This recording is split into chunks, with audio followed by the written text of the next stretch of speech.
Yeah, we good. Open statement, Coach. And let Rashad get his courtesy first question. Oh, yeah. Good morning, everybody, and thank you for coming on out. I know the weather's bad, so I'm not going to hold you long. Last week was a hard-fought battle against a team that had won the East, SWAC East, for the last 4 years. Team didn't want to quit and didn't want to give up. Our team met that with the fight of their own and continued to fight for 5 overtimes, and we were successful with a field goal from hometown Hunter Hanson, and was able to get out of that homecoming crowd with a win and bring it back to the Gump. All right. Coach, just talk about being in that battle, 5 overtime, just pulling that out. Just talk about the morale it has for your team moving forward. Well, it has a lot of morale, winning and then winning against that caliber opponent. That does a lot for your team, and for those guys to go in and to had just had the type of loss that we had to Grambling, it shows you the kind of team that we had. We had a lot of freshmen playing that made a lot of plays. We had a lot of upperclassmen that were continuing to cheer guys on and to get into that situation where where we went on the road. It's hard to win on the road, and then to go in homecoming and win is even harder. But we took that win, let the guys celebrate it at the end of the game, and got on back home and getting ready for South Alabama. I think you said earlier in the year that in the summer that you can't really tell where you're in the race until about midway through the season. What do you think this win puts you as far as like? Well, see, for one, last year every week we were in a position where we had to wait until Alcorn lose. Right. We took that faith and put it in our own pocket. Right now, our faith is in Alabama State. We don't have to worry about anybody doing anything else but us winning. So every day we go out and lace up, it's about what we do. And if we want to get this thing done and we want to win, our destiny is in our hands. Coach, you've been preaching. You just got to win your side of the division. Just talk about how big that win was to achieving that ultimate goal. I mean, if they the king of the mountain and now all of a sudden we push them down, we're gonna enjoy it. We're gonna enjoy this for a while. So now we got the ones that have been out in front, and you're not talking about winning 3 games against your lower tier conference members, and now waiting to play Alcorn State. We played Alcorn State, the champions of the East, up front, and got the business done. So now we're not, that one win don't go for a win in every other game, because now they're going to be gunning for us. So we have to prepare for that and continue to gun for them. Talk about that target now. You see this team being prepared and equipped to face those stiff challenges from here on out. Oh, yeah. I mean, it's the key that we have to do, we have to make sure we protect against the injuries. We got South Alabama, another game this week that really is only for recruiting and is only for another opportunity to line down and play in a good venue. It has nothing to do with our overall goal of going out and being the SWAC champions. South Alabama is a program that's 1-5, but the FBS, they have a lot of bowl division talent, more resources, more everything. We're going in it as a revenue venture as always, but we're going in to play a football game, and we'll use this game to compete and to play some guys that we hadn't really played to see if they can help us in the bottom half of that race for the Eastern Championship. Coach, you made the KD Davis came in and played well at quarterback. Just talk about his play Saturday in the game. Well, you was talking so bad last week about the quarterback. Hell, I had to change something. So you kind of forced my hand on that. But KD, we knew that we needed morale building even after those 3 losses, that you can't do the same thing and expect a different result. We changed scheme, and we wanted to change the personnel to just get a new energy with the players. It's not that DJ Pearson had been doing anything bad, because it was a collection of stuff that was going wrong for his performance.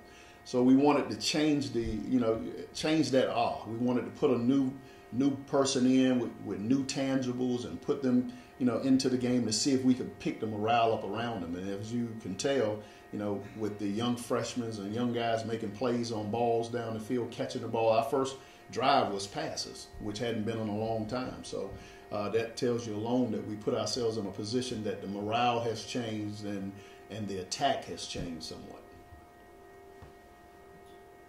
Coming off such a big conference win, and now you jumped out of conference, is it kind of one of those things that you wish you would? You can't change the schedule, obviously, but you wish it was still just full speed ahead with the next conference game, or?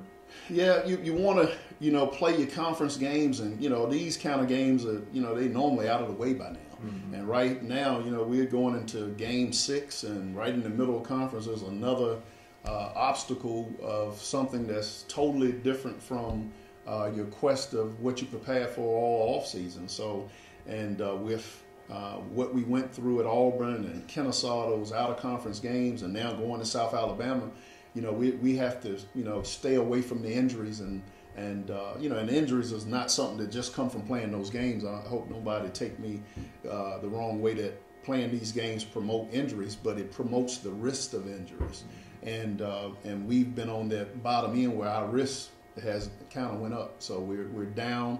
We've got about 7 players that we started out the year with that's out.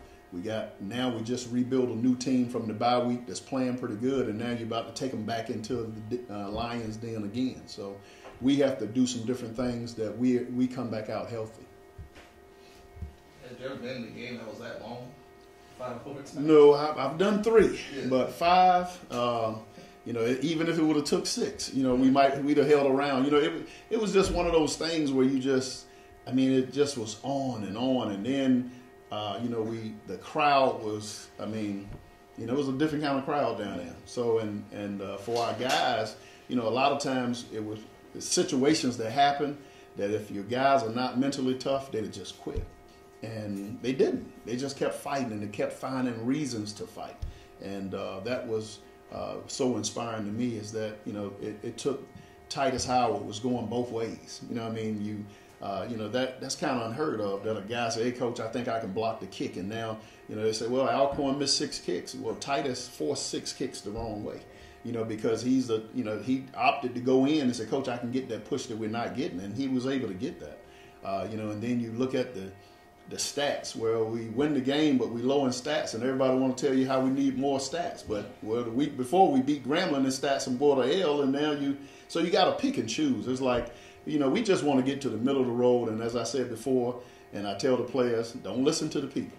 Just continue to work the plan, continue to trust the process. Because if we end up with 50 yards and a win, I'll take it. So it's South Alabama's homecoming. How much are you guys looking forward to going down there and spoiling yet another homecoming? Well, again, going and spoiling South Alabama homecoming is not my ultimate plan. My ultimate plan is to win the SWAC. And now we going to South Alabama, we going like every other game, we going in to win. And so it happens to be their homecoming. But we know that, that we're playing up again. The odds against us this week going into this homecoming.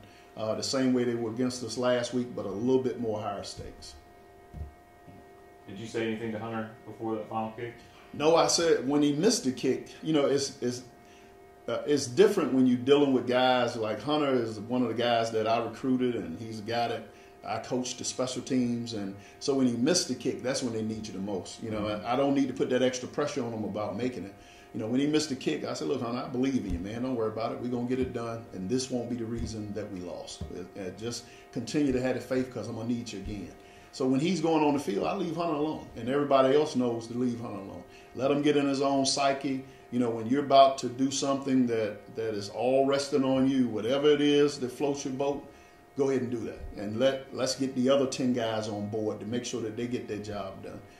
Because that same opportunity came for us to win down in Alcorn 2 years ago, and we had to kick block. And it wasn't the kicker, it was the guys up front telling the kicker, let's go, and now they miss a block. So, we just get everybody to focus on their job, and he pulled through as he always does.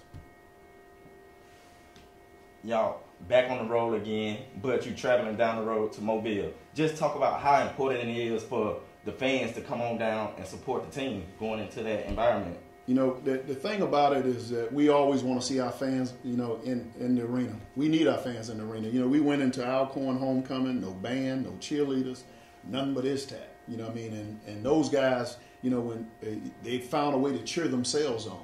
And it's not that we're trying to box everybody out to say there's, that we're going to do this ourselves, because we need all faculties. We need the band. We need the cheerleaders. We need our fans. And they found a way to win in that circumstance. And Alcorn, and as being a coach, I can't worry about the heads in the seat. I got to worry about them heads on the sideline. So if they want to start supporting their team, then they'll come out and support. But my biggest focus right now got to be them heads on that sideline. And if the heads in the bleachers want to come and sing their alma mater and sing their fight song, we would love to have them. But right now my focus is strictly on the sideline.